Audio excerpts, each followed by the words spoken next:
वक्रतुंड महाकाय सूर्यकोटि समप्रभा निर्विघ्नं कुरु मे देव सर्वकार्येषु सर्वदा।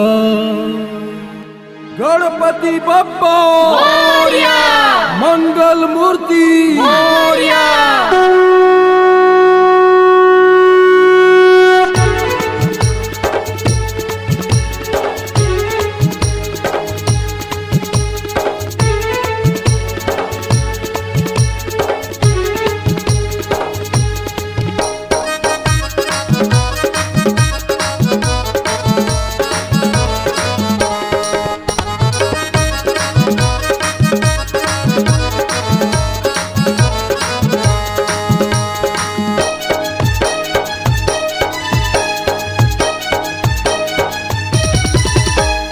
देवा हो देवा सुन मोर देवा गणपति महाराज, गणपति महाराज।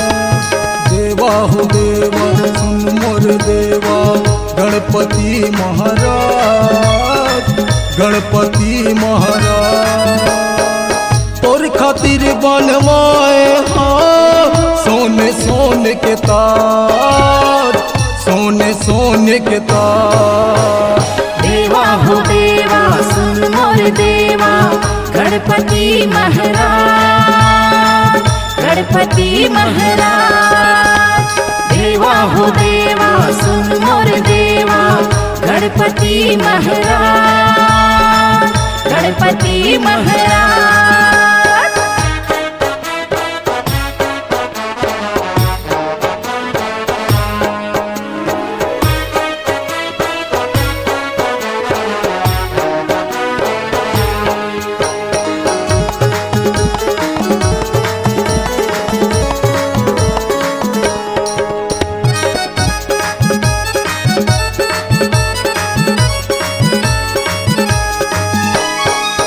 हर धच सुख कर धच देवा महिमा तोर अपार।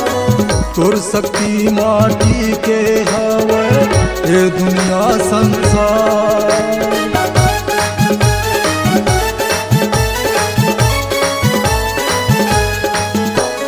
दुख हर धच सुख कर धच देवा महिमा तोर अपार। तोर शक्ति माटी के हवे ये दुनिया संसार, ये दुनिया संसार। विघ्न विनाशक रिद्धि सिद्धि सुन लो जी मोर बात, सुन लो जी मोर बात। देवा हो देवा सुन मोर देवा गणपति महाराज, गणपति महाराज।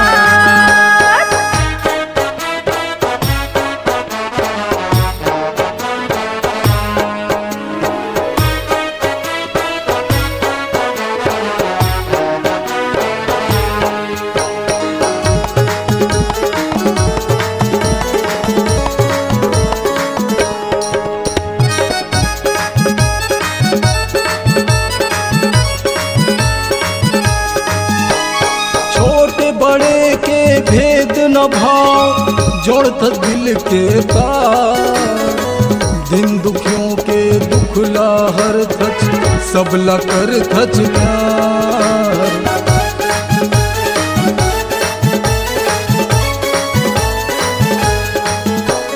छोटे बड़े के भेद न भाव जोड़त दिल के तार।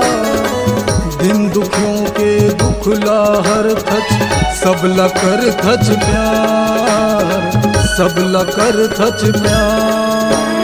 विघ्न विनाशक रिद्धि सिद्धि सुन लो जी एक राज, सुन लो जी एक राज।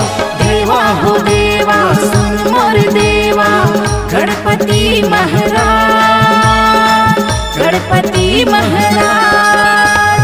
देवा हो देवा सुन मोर देवा गणपति महाराज, गणपति महाराज। तोर खातिर बनवाए हाँ सोने सोने के ताज, सोने सोने के ताज। देवा हो देवा सुन मोर देवा, गणपति महाराज, गणपति महाराज। देवा हो देवा सुन मोर देवा, गणपति महाराज, गणपति महाराज। गणपति महाराज, गणपति महाराज, गणपति महाराज। यदि